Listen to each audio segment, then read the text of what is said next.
भाई इतनी कोशिश के बाद भी हम हार गए ना। हर इंडियन क्रिकेट फैन का यही रिएक्शन है क्या? लाइफ खराब हो गया है, इतना लाइफ खराब। लेकिन जडेजा की वजह से छाती चौड़ी भी हो गई यार हमारी। बात तो सही है। नमस्कार, मैं हूं रौनक, रणतंत्र देख रहे हैं आप। लॉर्ड्स टेस्ट के पहले 4 दिन देखने के बाद मेरा रिएक्शन ये था। मजा आया। लॉर्ड्स टेस्ट खत्म होने के बाद मेरा रिएक्शन ये हो गया है। बेकार है भैया, मैं तो टूट गया। और लास्ट डे का खेल देखने के बाद तो हर कोई यही बोल रहा है। फिर से बताऊं, तो इतना लाइफ खराब हो गया है, इतना लाइफ। 193 रन ही तो चाहिए थे। ये नई टीम है, हाँ इनके पास एक्सपीरियंस भी नहीं है, लेकिन आखिरी इनिंग में चेस करते हुए 193 रन बनाना इतना भी मुश्किल नहीं होता भाई साहब। और अगर मुश्किल था तो फिर ऊपर वाला हमें शुरू में ही ऑल आउट कर देता। ये उम्मीद देकर क्यों आ रहा है यार ऊपर वाले ने? कसम से इतना दिल टूटा है कि इतना दिल तो राधे भैया का तेरे नाम में भी नहीं टूटा था।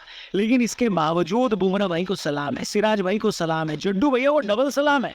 हम हार गए तो क्या, लेकिन आप तीनों ने, इन तीनों प्लेयर्स ने जो फाइट बैक दिखाया है उसको इंडियन क्रिकेट फैंस कभी नहीं भूलेंगे। वीडियो को लाइक करना और इनके लिए कमेंट बॉक्स में कुछ बढ़िया सा जरूर लिखना। फिलहाल कल के मैच के बारे में जरा बात कर लेते हैं। इंग्लैंड कल एडवांटेज की पोजीशन में वापस आ गया होगा और उसको पता था कि 5वें दिन जब ये खेलने आएंगे तो मॉर्निंग सेशन होगा, गेंद नहीं होगी, टीम इंडिया प्रेशर में होगी। और बिल्कुल वैसे ही हुआ। इंग्लैंड एकदम फ्रेश अप्रोच के साथ सुबह खेलने उतरी। उनको पता था कि अगर ये मैच उनसे बहुत तेजी से कोई दूर ले जा सकता है तो वो है ऋषभ पंत, क्योंकि इस छोटे टारगेट में अगर पंत 50-60 गेंद भी खेल लेते तो ये टेस्ट मैच इंग्लैंड के शिकंजे से निकल जाता। लेकिन जोफ्रा आर्चर की एक तेज गेंद ने ऋषभ पंत को ऑफ स्टंप भी बहुत दूर तक पहुंचा दिया भाई साहब।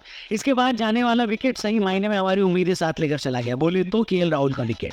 जी हाँ, इस मैच में भारत के सबसे कामयाब बल्लेबाज वही थे और इस विकेट का पूरा क्रेडिट बेन स्टोक्स खुद लेकर जा सकते हैं, क्योंकि उन्होंने लगातार 10 या 11 ओवर का स्पेल फेंका है। आप सोचो कोई तेज गेंदबाज 5-6 ओवर का स्पेल फेंक लेता है तो उसके मुंह से झाग निकल आता है, लेकिन बेन स्टोक्स डटे रहे। उनको इसका इनाम केएल राहुल के विकेट के रूप में मिला। वॉशिंगटन सुंदर भी बहुत जल्दी चले गए और उनका कॉट एंड बोल्ड अगर आप देखोगे तो जोफ्रा आर्चर ने जो लिया है तो आपको समझ में आ जाएगा कि आखिर क्यों आर्चर, जो पिछले 2 साल से टेस्ट क्रिकेट नहीं खेल रहे थे, इंग्लैंड वाले फिर भी उनको फीस दे रहे थे। मास्टर क्लास भाई साहब, मास्टर क्लास। यहाँ पर इंडिया का स्कोर 82 for 7 हो गया था, लेकिन फिर भी नीतीश कुमार रेड्डी और रविंद्र जडेजा आखिरी पैर बचा हुआ था जो हमें जबरदस्ती की उम्मीद दिए जा रहे थे। हालांकि दोनों अच्छा भी खेल रहे थे। इसकी वजह से इंडिया ने 100 रन क्रॉस किए और एक बार फिर भोले भोगले भारतीय क्रिकेट फैंस जीत की उम्मीद करने लगे, क्योंकि नीतीश कुमार रेड्डी और जडेजा दोनों सॉलिड डिफेंस से खेल रहे थे। टारगेट दूर था, लेकिन इन दोनों ने एक बार फिर से उम्मीद जगाई। पर इंग्लैंड वालों ने कल हमारी उम्मीदों पर फायर एक्सटिंग्विशर डालने का ठेका तो ले ही रखा था। नीतीश कुमार रेड्डी आउट हुए, साथ ही लंच पर इंडिया का स्कोर हुए 112 पर 8। जो थोड़ी बहुत उम्मीद थी वो अब जा चुकी थी, क्योंकि जडेजा के बैटिंग पार्टनर सारे खत्म हो गए थे। सिर्फ बुमराह और सिराज का विकेट बाकी था। लंच के बाद बुमराह ने जडेजा के साथ खेलना शुरू किया। बुमराह की टेक्निक देखकर इंडिया वाले एक बार फिर से खुश हो गए। वो उम्मीद जो हमें लगा था कि वन वे टिकट कटाकर चली गई है, वो उम्मीद फिर से लौट आई। हमें तो लग रहा था कि सिर्फ 1-2 ओवर का खेल बाकी है, लेकिन बुमराह और जडेजा ने 10-15 ओवर निकाल दिए। इंग्लैंड को लंच के बाद पहले घंटे में कोई विकेट ही नहीं मिला। टारगेट के डिस्टेंस कम होने लगा धीरे धीरे। इंग्लैंड वाले बौखलाने लगे। कम से कम 3-4 बार ऐसा हुआ कि उन्होंने बुमराह और जडेजा को स्लेज करने की कोशिश करी, लेकिन इन दोनों पर कोई फर्क नहीं पड़ा। इंग्लैंड के बॉलिंग ऑप्शंस खत्म होते जा रहे थे, इसलिए कप्तान बेन स्टोक्स को खुद वापस आना पड़ा और फिर उन्होंने एक बार बहुत ही लंबा स्पेल फेंका। स्पेल के आखिर में वो बुमराह को आउट करने में सफल हो गए।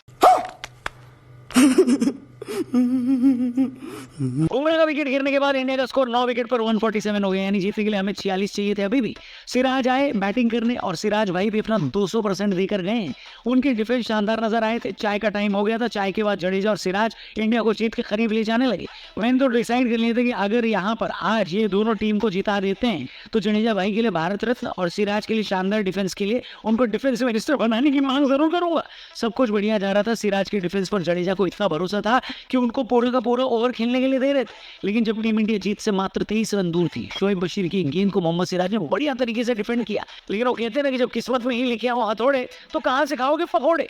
वो गेंद अच्छे से डिफेंस होने के बावजूद लुढ़कती हुई स्टंप पर लगकर गिल्ली गिरा दी।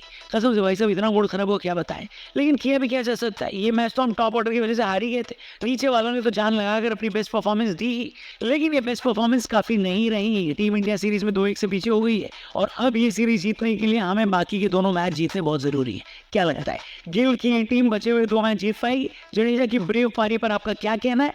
और टीम इंडिया में अगर आपको किसी को कुछ बोलना है तो किस प्लेयर को क्या बोलोगे? इन सारे सवालों के जवाब आप कमेंट सेक्शन में लिख सकते हो। चैनल को जरूर सब्सक्राइब करना। Thank you for watching. कल मिलते हैं, तब तक के लिए गुड बाय, जय हिंद।